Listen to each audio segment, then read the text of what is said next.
మన తండ్రైన దేవుని నుండియు, ప్రభువైన క్రీస్తు నుండియు కృపయు, కనికరము, సమాధానము ఈ వర్తమానం వినుచున్న దేవుని బిడ్డలందరికీ కలుగునుగాక. ప్రియ దేవుని బిడ్డలారా, ఈ దినము అనగా 11వ తేదీ జనవరి మాసం 2026వ సంవత్సరం ఆదివారం దినపు ధ్యానాంశము దేవుని మహిమపరచుటకు నిరూపణ 2వ భాగము. ప్రియ దేవుని బిడ్డలారా, అనుదినము అందించబడుతున్న ఆత్మీయ వర్తమానాల ద్వారా మీరెంతగానో ఆశీర్వదింపబడుతున్నారని, ఆత్మీయంగా బలపడుతున్నారని మేము విశ్వసిస్తున్నాం, ప్రార్థిస్తున్నాం. ప్రియులరా, ఈ శ్రేష్టమైన సమయంలో వాక్య ధ్యానం కొరకు సిద్ధపడుతూ పరిశుద్ధాత్మ సహాయాన్ని కోరుకుందాం. తలలు వంచండి, కళ్ళు మూసుకోండి. ప్రార్థన. శక్తివంతుడైన దేవ, ప్రేమ కలిగిన తండ్రి, నిత్యుడగు తండ్రి, నిన్న నేడు నిరతము ఏకరీతిగా ఉన్న మా దేవ, మీకే మహిమ, మీకే ఘనత ఆరోపిస్తున్నామయ్యా. శ్రేష్టమైన ఈవులను మాకు అనుగ్రహిస్తున్నారు.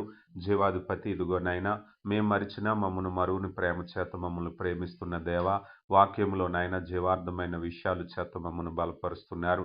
వినగల చెవి, గ్రహించగల మనసును దయచేయండి అయ్యా. ఆత్మీయంగా నానాటికి బలపడాలి. వాక్యపు వెలుగులో నాయన మా జీవితాలను సరిచేసుకుని అయ్యా మీకు మహిమ తెచ్చే బిడ్డలుగా ఈ లోకంలో జీవించటానికి కృపనివ్వండి. ఇకను ఏ హృదయం కదిలింపబడలేదో, ఎవరు రక్షణ పొందలేదో నాయన, హృదయాలను కదిలించి వారు నేడే రక్షణ పొందటానికి కృప దయచేయండి. మేమందరము నాయన ఇదిగో ఆత్మీయ ఫలాలు ఫలించే అనుభవంలోనికి నడిపించి సమస్త మహిమ, ఘనత, ప్రభావాలు మీరే పొందుకోమని క్రీస్తు నామములో అడిగి వేడుకొంచున్నాం తండ్రి. ఆమెన్. ప్రియులరా, నిన్నటి దినాన దేవుని మహిమపరచటానికి నిరూపణ అనే అంశంలో మనం అనేక విషయాలు తెలుసుకున్నాం. ఇక అందులో భాగంగా నిన్నటి దినాన కొరింథీయులకు రాయబడిన మొదటి పత్రిక 6వ అధ్యాయము 20వ వచనంలో మన దేహముతో దేవుని మహిమపరచాలి అనే విషయాన్ని గురించి మనం తెలుసుకున్నాం. ఇక కొరింథీయులకు రాయబడిన మొదటి పత్రిక 10వ అధ్యాయం 31వ వచనంలో, కాబట్టి మీరు భోజనము చేసినను పానము చేసినను మీరేమి చేసినను సమస్తమును దేవుని మహిమ కొరకు చేయుడి అనే మాటను మనం చూస్తూ ఉన్నాం. ప్రియులరా, దేవుణ్ణి మహిమపరచాలి అనంటే దేవుని మహిమకు ఆయన అర్హుడు, స్తుతికి గౌరవానికి ఆయన అర్హుడు. అటు దేవుని మహిమపరచటానికి ఏం చేయాలి? అందుకే ఇక్కడ అలంకార రూపంగా, అంటే ఉదాహరణ రూపంలో మాట్లాడుతున్నారు. మనం అందరం అనుకుంటాం, దేవుని ఆరాధించటం అంటే ఏమిటి, దేవుని మహిమపరచటం అంటే ఏమిటి అని అంటే, సాధారణంగా బిగ్గరగా పాటలు పాడటము, బిగ్గరగా కేకలు వేస్తూ ఆరాధన చేయటము. ఈ మధ్యకాలంలో ఆరాధన అనేటువంటి భావాన్ని ఏ భావంగా తీసుకొచ్చారంటే, వాయిద్యాలతో బిగ్గరగా పాడే పాటను ఆరాధన అంటున్నారు. కానీ వాస్తవానికి వాక్య ప్రకారంగా అది ఆరాధన కాదది. ప్రియులారా, గమనించండి. కాకపోతే మనం పెట్టుకున్న పేరు ఆరాధన. ప్రసంగానికి ముందు కీర్తనలన్నీ పాడాక అందరూ నిలబడి ఉత్సాహంగా చేసేటువంటి ఉజ్జీవకరమైనటువంటి ఒక కార్యక్రమానికి ఆరాధనను పెట్టుకున్నాం. కానీ అది వాస్తవానికి ఆరాధన మాత్రం కాదు. ఆరాధన అనే భావాన్ని గురించి మనం పూర్తిగా ఆలోచన చేసినట్లయితే, దేవుని మహిమపరచటం, ఆరాధన అనే భావాన్ని దేవుని గౌరవించటం, దేవుని పరిశుద్ధ నామాన్ని హెచ్చించటం, ఇలా ఎన్నో మాటలు అర్థంగా ఉన్నాయి. ఇవన్నీ ఏ ఏ విషయాల్లో జరుగుతాయి అన్నప్పుడు, ఇక్కడ అపోస్తుడైన పౌలు గారు కొరింథీయులకు రాయబడినటువంటి మొదటి పత్రిక 10:31లో అంటున్నారు, మీరు భోజనం చేసినా పానం చేసినా, అంటే మీ జీవితంలో ఏం చేసినా, ఈ మాటను బట్టి మనం ఆలోచన చేసినట్లయితే, మీరు భోజనం చేసినా పానం చేసినా, మనం చాలాసార్లు అంటూ ఉంటాం, పిల్లలు తిడుతూ ఉంటాం, మొబైల్ పట్టుకుంటుంటే వీడికి భోజనం లేదు, నిద్ర లేదు, నిప్పులు లేదు, ఎప్పుడు ఫోనే. అంటే ఒక మాట ఏమిటంటే ఎక్కువగా అనే పదం. అలాగే ఇక్కడ మీరు భోజనం చేసినా పానం చేసినా సమస్తము దేవుని మహిమ కొరకు చేయడి. దీన్ని ఎలా చెప్పాలి అన్నట్లయితే, నీ యొక్క జీవితంలో నీ ఆహారపు అలవాట్లు దేవునికి మహిమకరంగా ఉండాలి. నీ ఉద్యోగము న్యాయవంతంగా దేవునికి మహిమకరంగా ఉండాలి. ఇతరులతో నీ ప్రవర్తన దేవునికి మహిమకరంగా ఉండాలి. నీ మాట తీరు దేవునికి మహిమకరంగా ఉండాలి. నీ నడత దేవునికి మహిమకరంగా ఉండాలి. కుటుంబంలో నీ బాధ్యతలు దేవునికి మహిమకరంగా ఉండాలి. ఆర్థిక విషయాల్లో నీ నిజాయితీ దేవునికి మహిమకరంగా ఉండాలి. దేశం పట్ల దేవునికి మహిమకరంగా ఉండాలి. ఇలా చెప్పుకుంటూ పోతే, భోజనం చేసినా పానం చేసినా దేవుడు మీ యందు మహిమపరచబడాలని కోరుతున్నాడు అనంటే, మన యొక్క సంపూర్ణ జీవితంతో దేవుని ఆరాధించాలి. ప్రియులారా, గమనించండి. ఆరాధన అంటే ఎప్పుడో మనం దేవుని సన్నిధికి వెళ్ళినప్పుడు జరిగేది కదా అంటే, లోకంలో నువ్వు ఉన్నప్పుడు నీ శరీరముతో దేవుని మహిమపరుస్తున్నావు. నీ శరీరంలో నువ్వు చేసేటువంటి భోజనం చేసినా, పానం చేసినా, దేవుని మహిమపరుస్తూ ఉన్నావు. దేవుని ఆరాధించటానికి ఇదిగో దేవుని యొక్క చిత్తంలో నువ్వు ఉదయం లేచినప్పటి నుంచి ప్రతిసారి పరిశీలన చేసుకోవటున్నప్పుడు, అయా ఈ పని చేయటం వల్ల నేను పరిశుద్ధాత్మను దుఃఖపరుస్తున్నానా, సంతోషపెడుతున్నానా? అదే ఆరాధన. ఇంకా చెప్పాలి అంటే ఒక అన్యాయం చేసిన వ్యక్తి బిగ్గరగా పాటలు పాడటం వల్ల దేవుని మహింపరచలేడు. ఒక మోసం చేసిన వ్యక్తి, ఎవరినైనా అన్యాయంగా దోచుకున్న వ్యక్తి, దొంగతనం చేసిన వ్యక్తి, పాపములో ఉన్న వ్యక్తి ఎంత బిగ్గరగా పాడినా కూడా ఆరాధన దేవునికి మహిమకరంగా ఉందా అంటే యెషయా గ్రంథం 59వ అధ్యాయంలో మనం చూస్తాం. మన అపరాధములు ఆయనకి మనకి అడ్డుగోడవలే ఉన్నాయి, అడ్డుగా వచ్చినాయి. ఇప్పుడు నువ్వు ఎంత బిగ్గరగా కేకలు వేసినా అసలు మీ మనవి నేను ఆలకించకుండా నా ముఖం తిప్పుకుంటానని ఆయనే చెప్తున్నాడు. ఇప్పుడు ఎంత బిగ్గరగా ఆరాధన చేస్తే, ఎంత సౌండ్ సిస్టమ్ పెడితే, ఎంత కేకలు వేస్తే ఏం జరుగుతుందంటారు? ఆరాధన అంటే ఏమిటి? నీ యొక్క స్తుతి దేవుని దగ్గరికి వెళ్ళాలి. నీ యొక్క జీవితంలో నువ్వు చేసే ఆరాధనను బట్టి ఆయన ఆనందించాలి. ఆయన ముఖంలో నవ్వు చూడాలి. అంటే ఇప్పుడు మనం ఏం చేయాలి? మీరు భోజనం చేసినా, పానం చేసినా నా దేవుని మహిమ కొరకు చేస్తున్నానయ్యా. ప్రియులారా గమనించండి. నీ యథార్థమైన ప్రవర్తన, నీ యథార్థమైనటువంటి జీవితాన్ని బట్టి ఆయన ఆనందిస్తున్నాడు ప్రియులారా. ఇదే కదా ఒకసారి ఆయనను మహిమపరచటానికి ఆరాధన మనం చూసినట్లయితే 92వ సంకీర్తన 2వ చరణంలో నీ నామమును కీర్తించుట మంచిది, ఉదయమున నీ కృపను, ప్రతి రాత్రి నీ విశ్వాస్యతను అంటున్నారు. అంటే ఎప్పుడో ఒక పరిమిత కాలంలో కాకుండా నిత్యము మనలో జరిగేటటువంటి కార్యము ద్వారా దేవుడు మహిమపరచబడాలి. దీన్నే నిత్యారాధన అంటారు. ఇంకా చెప్పాలి అంటే ప్రకటన గ్రంథంలో 4వ అధ్యాయము 11వ వచనంలో అంటారు, ప్రభువా మా దేవా, నీ నామము సమస్తమును సృష్టించితివి, నీ చిత్తమును బట్టి అవి ఉండెను, దానిని బట్టియే సృజించబడెను గనుక నీవే మహిమ, ఘనత, ప్రభావములు పొందనర్హుడవని చెప్పుచు తమ కిరీటములు ఆ సింహాసనము ఎదుట వేసిరి. అంటే ఆయన మహిమపరచటానికి, ఘనతను చేయటానికి అర్హుడని చెప్పి పరిశుద్ధుడు పరిశుద్ధుడు అని నిత్య ఆరాధనగా జరుగుతుంది. అంటే దేవునికి ఇష్టమైనది ఏమిటయ్యా అంటే నిత్య ఆరాధన. మనలో నిత్యారాధన ఎలా జరుగుతుంది? ఉదాహరణకి ఆరాధన అనేది పాట పాడడం అనుకుందాం. మనం అన్ని పనులు మానేసి పాట పాడుతూ కూర్చోగలమా? కూర్చోలేం కదా. కానీ మనం ఆరాధించవచ్చు. ఎలా ఆరాధించవచ్చు? నీ బాధ్యతను యథార్థంగా చేయటం అనేది నువ్వు ఆరాధించవచ్చు. దేవునికి మహిమది. నువ్వు కష్టపడి పని చేస్తావు. దేవుని వాక్యం చెప్తుంది నువ్వు కష్టపడి పని చేయాలని. నువ్వు కష్టంతో పని చేసి నీ సమయము నిరర్ధకం చేసుకోకుండా పాపానికి, లోభానికి దూరంగా ఉండి యథార్థంగా పనిచేస్తూ దేవుని మహిమపరచటమే. అది దేవుని మహిమపరిచే ప్రక్రియ. ఆ సమయంలో నువ్వు కీర్తనలు పాడట్లేదు. నువ్వు బిగ్గరగా ఆరాధన అంటే లోకరీతిగా నువ్వు పాటలు పాడట్లేదు. నువ్వు దేవుని సన్నిధిలో లేవు. నీ చుట్టూ వాయిద్యాలు లేవు. కానీ నువ్వు దేవుని ఆరాధిస్తున్నావు. అంటే దేవుని మహిమపరుస్తున్నావు. దేవునికి గౌరవాన్ని తెలియపరుస్తున్నావు నీ జీవితం ద్వారా. కనుక ప్రియులరా, మనము దేవునిని నిత్యము ఆరాధించేటటువంటి విధానంలో ఉన్నాము. అది మన జీవితాలన్న విషయాన్ని గమనించండి. ఇక సంఖ్యాకాండంలో దేవుని వాక్యాన్ని ఒకసారి చూస్తే సంఖ్యాకాండము 14వ అధ్యాయము 21వ వచనాన్ని చూస్తే, అయితే నా జీవము తోడు భూమి అంతయు యెహోవా మహిమతో నిండుకొని ఉన్నది అన్నారు కదా. ఇక్కడ మనం చూస్తే సృష్టి అంతా తనను మహిమపరచాలని ఆయన కోరుకుంటున్నాడు. ప్రియులారా గమనించండి. అంటే ఆయన మహిమతో నిండి ఉన్నది ఇదంతా కూడా. ఇక్కడే ఒక ప్రశ్న లేవనెత్తబడుతుంది. ఈ సృష్టి అంతా దేవుణ్ణి మహిమపరుస్తుందా? ఎలా మహిమపరుస్తుంది?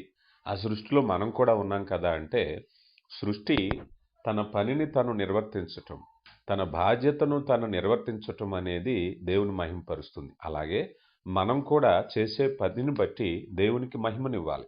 ప్రియులరా, ఈరోజు నిన్నటి దినాన్ని అనుకున్నాం, సూర్యుడు తను ఉదయించటాన్ని బట్టి, తన గమనాన్ని బట్టి దేవునికి ఎలాగైతే మహిమనిస్తున్నాడో, ఆ గమనం అనేది ప్రతిరోజు ప్రతి క్షణం మనం ఎలాగైతే చూస్తున్నామో, అలాగే మనం కూడా దేవునికి మహిమకరంగా జీవించటం ద్వారా దేవునికి మహిమనివ్వాలి. ఈ లోకంలో లోకమాలిన్యం అంటకుండా అనే మాటను మనం యాకోబు పత్రికలో చూస్తాం. నిష్కళంకమైన భక్తిని గురించి చెప్పారు. ఈ లోకమాలిన్యం అంటకుండా జీవించేటప్పుడు మనము దేవుని మహిమపరుస్తున్నాం. ఇదే విషయాన్ని ఇర్మియా గ్రంథము 9వ అధ్యాయము 23వ వచనాన్ని మనం చూస్తే, ఇర్మియా గ్రంథం 9వ అధ్యాయము 23వ వచనంలో యెహోవా ఇలాగూ సెలవిచ్చుచున్నాడు, జ్ఞాని తన జ్ఞానమును బట్టి, సూర్యుడు తన శౌర్యమును బట్టి అతిశయింపకూడదు. ఐశ్వర్యవంతుడు తన ఐశ్వర్యమును బట్టి అతిశయింపకూడదు. అతిశయించువాడు దేనిని బట్టి అతిశయింపవలననగా భూమి మీద కృప చూపుచు నీతి న్యాయములు జరిగించుచున్న యెహోవాయ నేనేనని గ్రహించి నన్ను పరిశీలనగా తెలుసుకొనుటను బట్టియే అతిశయింపవలెను. అట్టి వాటిలో నేను ఆనందించువాడనని యెహోవా సెలవిచ్చుచున్నాడు. ఈ సర్వసృష్టి దేవుని మహిమ చేత నింపబడిందని మనం తెలుసుకున్నప్పుడు, ఆ జ్ఞానంతో మనం నింపబడినప్పుడు దేనిని బట్టి అతిశయిస్తాం? ఈరోజు లోకంలో చాలామంది వారి ధనాన్ని బట్టి, అందాన్ని బట్టి, వారికున్నటువంటి ఉద్యోగాన్ని బట్టి, ఉపాధిని బట్టి, పేరు ప్రఖ్యాతులను బట్టి అతిశయించే వాళ్ళు ఉన్నారు. కానీ దేవుని వాక్యం చాలా స్పష్టంగా చెబుతూ, నీ సంపాదన బట్టి అతిశయించటం దేవునికి మహిమ కాదు, ఆరాధన కాదు. ప్రియులారా గమనించండి. చాలామంది వారు సంపాదించినప్పుడు వారికి కలిగిన ధనాన్ని బట్టి, ఆస్తిని బట్టి, పొలాన్ని బట్టి ఇతరులతో పోల్చుకుంటూ అతిశయపడుతూ ఉంటారు. కానీ నువ్వు దేవుని ఆరాధించే వ్యక్తిగా ఉన్నప్పుడు, దేవుని మహింపరిచే వ్యక్తిగా ఉన్నప్పుడు, దేవుణ్ణి బాగా అర్థం చేసుకోవటానికి మనం తెలుసుకోవాల్సిన విషయం ఏమిటయ్యా అన్నట్లయితే, ఇదిగో మనము కృప చూపేటటువంటి దేవుణ్ణి, అంటే నీకు కలిగిన భాగ్యము ఆయనే ఇచ్చాడు. అందుకని ఆయన యందు నువ్వు ఆనందించాలి. ప్రియులారా, ఆరాధనా భావం మనం ఎప్పుడైతే మనం మహింపరచటానికి నిరూపించుకుంటున్నామో, నీకు కలిగిన సౌందర్యం, నీకు కలిగిన ఆరోగ్యము, నీకు కలిగిన ఆస్తిపాస్తులు, నీకు కలిగిన ఉద్యోగము, అన్నిటికంటే ముఖ్యంగా నువ్వు కలిగిన ఆయుష్, ఇవన్నీ కూడా మనం కలిగి ఉన్నాము, ఆనందిస్తున్నాము అని అంటే, ముఖ్యంగా మనకు కావాల్సింది ఆయుష్. ఈ భూమి మీద ఆయుష్ని కలిగి ఉన్నాము అని అంటే అది కేవలం దేవుడిచ్చేటటువంటిది. అందుకని దేవుని యొక్క చిత్తంలో ఈ సృష్టి దేవుని మహిమ చేత నింపబడింది గనక మనం దేవుణ్ణి బాగా అర్థం చేసుకోవటానికి, తెలుసుకోవటానికి ఇది మనకు ఉపయోగపడుతుంది. ఎందుకంటే మనము ఆయన యందు అతిశయించాలి. ఎందుకనంటే ఆ కృపను అనుగ్రహించే యెహోవానగు నేనేనని గ్రహించి నన్ను తెలుసుకొని ఇందులో అతిశయించాలి. ఎందుకంటే ఈ విషయంలో నేను ఆనందిస్తానని దేవుడు చెప్తున్నారు. ఆయనే స్పష్టంగా చెప్తున్నారు. ఇప్పుడు మనందు దేన్ని ఆనందిస్తారు? మన ఉదాహరణకు అనుకుందాం. మనలో చాలా మందిలో ఉండే భావం ఏమిటంటే, బిగ్గరగా కేకలు వేస్తూ, పాటలు పాడుతూ ఆరాధించటం. నేను ఈ మాట పదే పదే ఎందుకు చెప్తున్నానంటే, చాలామంది అక్కడే ఆగిపోతున్నారు కదా! ఇదే ఆరాధన అనే భావంతో, ఇదే దేవునికి ఇష్టమనే భావంతో అక్కడే ఆగిపోతున్నారు గనక, ఆ మాట అన్ని సార్లు చెప్తున్నాను. అలాగన్న తప్పని నేను అనట్లేదు. అది ఒక భాగం. కానీ ఇక్కడ చూస్తే దేవుడు తనకు తానుగా చెబుతూ, ఇదిగోనర్రా నాకిష్టమైన పని అని. అంతే గదా! ఇప్పుడు ఆయన చెప్తున్నప్పుడు ఏమని అంటున్నారు? ఇదిగో యెహోవా నన్ను నేనేనని గ్రహించి, నన్ను పరిశీలనగా తెలుసుకొనుటను బట్టియే అతిశయింపవలెను. అట్టి వాటిలో నేను ఆనందించువాడనని యెహోవా సెలవిచ్చుచున్నాడు. ప్రియులారా గమనించండి. ఇప్పుడు ఆయనే చెప్తున్నాడు ఏమని? నేను ఆనందిస్తున్నాను. దేని కొరకు ఆనందిస్తున్నారట? ఆయన యందు అతిశయించటము, ఇదిగో ఆయన కలగచేసిన విషయాలను తెలుసుకోవటం. ఇదిగో నాకు కలిగింది సమస్తము దేవుని వలన కలిగింది. ఇప్పుడు నువ్వు దేవుని ఆనందపరిచే ఆరాధన ఎప్పుడు చేస్తున్నావంటే, నువ్వు యథార్థతను గ్రహించటం, దేవుని చిత్తాన్ని గ్రహించటం. ప్రియులారా గమనించండి. అలా ఎప్పుడైతే చేస్తామో దేవుడు ఎల్లప్పుడూ ప్రేమ కలిగినవాడు, దయ కలిగినవాడు. ఆయన నిర్ణయాలు ఎల్లప్పుడూ న్యాయమైనవి. ఆయన చేసిందంతా ఎల్లప్పుడూ స్వచ్ఛమైనదిగా, పరిశుద్ధమైనదిగా, సరైనదిగా ఉంటుందని మన మనసుల్లో దేవుని మహిమపరిస్తే, దేవుని విలువను ధ్యానిస్తే, ఆయన నా కొరకు చేసినటువంటి సృష్టిని నువ్వు ఎప్పుడైతే ఆనందిస్తున్నావో ఆయనట ఎంతో సంతోషపడతాడట. 13వ సంకీర్తన 6వ చరణాన్ని కూడా మనం చూస్తే 5, 6 చరణాల్లో, నేనైతే నీ కృపయందు నమ్మిక ఉంచి ఉన్నాను. నీ రక్షణ విషయమై నా హృదయం హర్షించుచున్నది. యెహోవా నాకు మహోపకారము చేసి ఉన్నాడు. నేను ఆయనను కీర్తించెదను అంటున్నారు ప్రియులరా. అందుకని ఆయనను కీర్తించటానికి కీర్తనాకారుడు ఇష్టపడుతూ ఉన్నారు. ప్రియులరా గమనించండి. దేవుని చిత్తాన్ని తెలుసుకోవటం, దేవుని ఉన్నతమైన స్థితులను తెలుసుకుని ఆయన మహింపరచటం. అంటే మన హృదయంలో ఎప్పుడైతే ఆ కృతజ్ఞత కలిగి ఉన్నామో దేవుడు ఆనందించే దేవుడు. ఇంకా ముఖ్యంగా 145వ సంకీర్తనలోకి మనం వస్తే, ఈ కీర్తన అంతా కూడా చక్కగా దేవుని ఆరాధించటానికి కొన్ని అంశాలు మనం చూద్దాం. 145వ సంకీర్తన తెరిచిపెట్టుకున్నట్లయితే మొదటగా 3వ చరణం, యెహోవా మహత్యము గలిగినవాడు, ఆయన అధిక స్తోత్రము నొందదగినవాడు, ఆయన మహత్యము గ్రహింప సఖ్యము కానిది అన్నారు. అంటే దేవుని యొక్క మహోన్నతమైనటువంటి కృపను అంటున్నారు. అయ్యా ఎంత గొప్పవాడంటే ఆయన వర్ణించటానికి కూడా మనకి సరిపోదు. ఎందుకంటే ఆయన గొప్పవాడు కనుక. ప్రియులరా, ఈరోజు లోకంలో నువ్వు దేవుని మహిమపరచటానికి, ఆరాధించటానికి దేవుడు గొప్పవాడని గుర్తించావా? ఎందుకంటే నీ ఉద్యోగం కంటే గొప్పవాడు, నీ యజమాని కంటే గొప్పవాడు, నువ్వు అభిమానించే నటుల కంటే గొప్పవాడు, నువ్వు అభిమానించే రాజకీయ నాయకుల కంటే గొప్పవాడు, నువ్వు అభిమానించే ఆటగాళ్ళ కంటే గొప్పవాడు, నువ్వు అభిమానించే వ్యక్తుల కంటే గొప్పవాడు. ఎప్పుడైనా గమనించావా? దేవుని ఆరాధించటానికి ఈ విషయాన్ని గమనించావా? కొన్నిసార్లు మనం దేవుని కంటే వ్యక్తులను ఎక్కువ అభిమానిస్తూ ఉంటాం. వారిని ఎక్కువ మన మనసులో తలపోసుకుంటాం. వారి ఏళ్ళ కృతజ్ఞత కలిగి ఉంటాం. వారి మీద ఎక్కువ సమయాన్ని గడపటానికి ఇష్టపడుతూ ఉంటాం.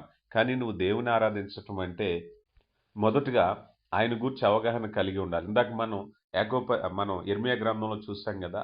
ఆయనను గురించి పరిశీలనగా తెలుసుకోవటం. ఈరోజు మనుషులను తెలుసుకుంటాం, మనుషుల ఇష్టాయిష్టాలు తెలుసుకుంటాం, మనుషుల అభిప్రాయాలు తెలుసుకుంటాం, మనుషుల అభిరుచులు తెలుసుకుంటాం.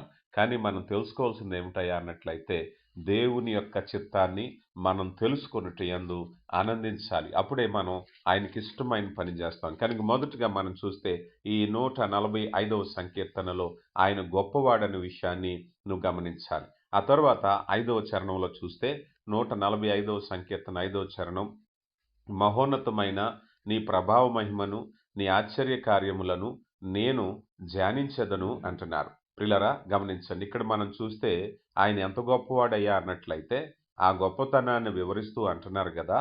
ఇదిగో నీ ప్రభావ మహిమను, నీ ఆశ్చర్య కార్యములను నేను ధ్యానించెదను అన్నారు. ఒక్కసారి మనం మనసు పెట్టినట్లయితే ప్రభు గొప్పవాడు గనక, శక్తివంతుడు గనక ఆయన మన ఎడల చేసిన గొప్ప కార్యం మీకొక్క మాట చెప్పనా? వెంటనే ఈ మాట అనేసరికి దేవుడు నా కోసం ఏం చేశారు అని అనుకుంటారు. అసలు దేవుడు ఈ సృష్టిని కలగజేసిందే మన కోసం. ఈరోజు నువ్వు నిలుచున్న భూమిని ఎవరి కోసం సృజించాడు? నీ కోసమే. ఈ చుట్టూ ఉన్నటువంటి నదులు, సముద్రాలు, నక్షత్రాలు ఎవరి కోసం? నీ కోసమే. దేవుడు ఏం చేశాడనే ఆలోచన చేసే ముందు దేవుడు నీ కోసం చేసిన గొప్ప కార్యాన్ని చూడు. అంతేకాదు ఆయన రక్షణ సమయంలో క్రీస్తు ప్రభువుని మీకిచ్చారు. కల్వరి యొద్ద ఆయన బలియాగముగా మన కొరకు అర్పించారు. మానవుడు ఈ విషయాన్ని గమనించడు. ఇదే మానవునిలో కృతజ్ఞత లేకపోవటానికి గల కారణం. ఈరోజు మనిషి ఎప్పుడైనా సరే దేవుడు ఆయన చేసిన ఆశ్చర్య కార్యాలను నేను ధ్యానించెదను అనుకోవాలి. ఆలోచన చేయండి. ప్రతివారు కూడా ఇదిగో నాకు ఇల్లు లేదు, పొలం లేదు, గర్భఫలం లేదు, మరేదో లేదు అని చాలా కంప్లైంట్లు చెప్తారు. కానీ అంతకు మించిన శక్తి కలిగిన కార్యాలు దేవుడు ఎన్నో చేశారు. నీకోసం సృష్టిని కలగజేశారు. నీకోసం ఆహారాన్ని ఏర్పాటు చేశారు. నీకోసం వాతావరణాన్ని ఏర్పాటు చేశారు. అన్నిటికంటే ముఖ్యంగా నీ కొరకు పరలోకాన్ని ఏర్పాటు చేశారు. పరలోక మార్గాన్ని ఏర్పాటు చేశారు. ప్రాయశ్చిత్త బలిని ఏర్పాటు చేశారు. నీ కొరకు అనునిత్యము ఆయన వాక్యాన్ని ఇచ్చి నిన్ను బలపరుస్తున్నారు. ఇలా అనుకుంటూ ఉంటే ఈ వాక్యాన్ని వినేటప్పుడు నేనెవరిని? ఒక వ్యక్తిగా మనిషిని మాత్రమే. కానీ ఆ ప్రేమ దేవుడిస్తున్నారు. తరాలుగా ఆయన మాట్లాడుతున్నారు. ప్రవక్తలతో మాట్లాడుతున్నారు. దైవజనుల ద్వారా మాట్లాడుతున్నారు. ఎవరు మాట్లాడినా దేవుడు తను మాట్లాడాలని ఇష్టపడుతున్నారు. అంటే ఆయన ప్రేమ ఎంత ప్రేమయ్యా అన్నట్లయితే ఈరోజు దేవుని మహిమపరచటానికి, ఆయన గౌరవించటానికి ప్రభు యొద్దకు నువ్వు వచ్చేటప్పుడు నువ్వు ఆలోచన చేస్తే నీ దృష్టి, నీ ఆలోచన, నీ హృదయము దేవుని మహిమతో నింపబడుతుంది. ప్రియులారా గమనించండి. ఒకవేళ గనక నీ విలువైన సమయాన్ని ఈరోజు లోకంలోనో, సోషల్ మీడియాలోనో మరేదైనా నువ్వు ఉపయోగించుకుంటున్నప్పుడు దేవుని చిత్తానికి సమయం ఇవ్వకపోతే దేవుని మహింపరచడానికి అవకాశం ఉంటుందా? కనుక నీ ప్రవర్తన ముఖ్యం. నీ ప్రవర్తన సంఘములో ముఖ్యం. నీ ప్రవర్తన అంతటా ముఖ్యం. నీ భాగస్వామితో నీ ప్రవర్తన ముఖ్యం. నీ బిడ్డలతో నీ ప్రవర్తన ముఖ్యం. నీ యజమానుడితో నీ ప్రవర్తన దేవుని మహిమపరుస్తుందా? ఆలోచన చేశారా? అంటే దేవుని మహిమపరచటం అంటే నీ భాగస్వామితో నీ ప్రవర్తన దేవుని మహిమపరచాలి. నీ స్నేహితుల ఎంపిక దేవుని మహిమపరుస్తుందా? కొన్నిసార్లు దేవునికి విరోధమైనటువంటి స్నేహాలు కలిగి ఉండటం, లోక సంబంధమైన స్నేహాలు, వినోదాలతో దేవుని మహిమపరచలేం కదా! అలాగే నీ పిల్లల పెంపకం దేవుని మహిమపరుస్తుందా? నీ కష్టార్జితం దేవుని మహిమపరుస్తుందా? వచ్చిన కష్టార్జితాన్ని నువ్వు వినియోగపరచటం దేవుని మహిమపరుస్తుందా? ప్రియులారా ఆలకించండి. ఎందుకంటే ఈరోజు సంగీతం మాత్రమే దేవుని మహిమపరిచేది కాదు. నిర్జీవమైనటువంటి వాయిద్యాలు కాదు కానీ సజీవమైనటువంటి మనమే దేవుని ఆలయం. అలాగే మనం టీవీ, అలాగే ఇంటర్నెట్తో మనం కలిసి ఉండేటువంటి సహవాసం దేవుని మహిమపరుస్తుందా? కొన్నిసార్లు మనం చూస్తూ ఉంటాం. మన జీవితాల్లో టీవీలు, ఇంటర్నెట్లతో మన యొక్క ఆలోచనలు చెరుపుకుంటాం. మన యొక్క తలంపులు చెరుపుకుంటాం. కానీ అవి కూడా దేవుని మహింపరచాలి. ఎందుకంటే మన బుద్ధి సరిగా ఉన్నప్పుడు దేవుడు ఆనందిస్తాడు. మన హృదయ తలంపులు సరిగా ఉన్నప్పుడు దేవుడు ఆనందిస్తారు. కొరింథీయులకు రాయబడిన మొదటి పత్రిక 10వ అధ్యాయం 31లో మనం చూసాం కదా, మీరు భోజనం చేసినా పానం చేసినా దేవుని మహిమ కొరకు చేయండి అని. అలాగున దేవుని మహిమ కొరకు జీవిందాం. దేవుని యొక్క చిత్తంలో మనమందరం కూడా ప్రియులరా ఆ రీతిగా దేవుని చిత్తాన్ని తెలుసుకుని మహిమపరచుటకు నిరూపణ ఒకసారి మన జీవితాలను సరిపోల్చుకుందాం. దేవుడు మిమ్మల్ని దీవించునుగాక. ఆమేన్. ప్రార్థించుకుందాం. కృప కలిగిన దేవ, ప్రేమ నమ్మకం కలిగిన మా కన్న తండ్రి, మహోన్నతుడా, మీ ప్రేమను బట్టి మీకు మహిమ చెల్లిస్తున్నాం. అయా, విలువైన సంగతుల ద్వారా మాతో మాట్లాడారు. విన్న వాక్యాన్ని మా హృదయంలో స్థిరపరచండి. అయా, నీరు కట్టిన తోట వల్ల ఆశీర్వదించండి. మీ కృపలో మమ్మను బలపరచండి. అయా, లోతైన మర్మాలతో మమ్మను మా సహవాసాన్ని బలపరిచి మీకు మహిమ తెచ్చే బిడ్డలుగా జీవించడానికి కృప దయచేయమని వాక్యమైన బిడ్డలందరినీ దీవించండి. అయ్యా, వాక్యాన్ని మరలా అనేకులకు నైనా మరి అందిస్తూ ఈ సహవాసం ద్వారా అనేకులు బలపరచటానికి కృపనిచ్చి సమస్త మహిమ ఘనత ప్రభావాలు మీరే పొందుకోమని క్రీస్తు నామములో అడిగి వేడుకొంచున్నాం తండ్రి. ఆమెన్.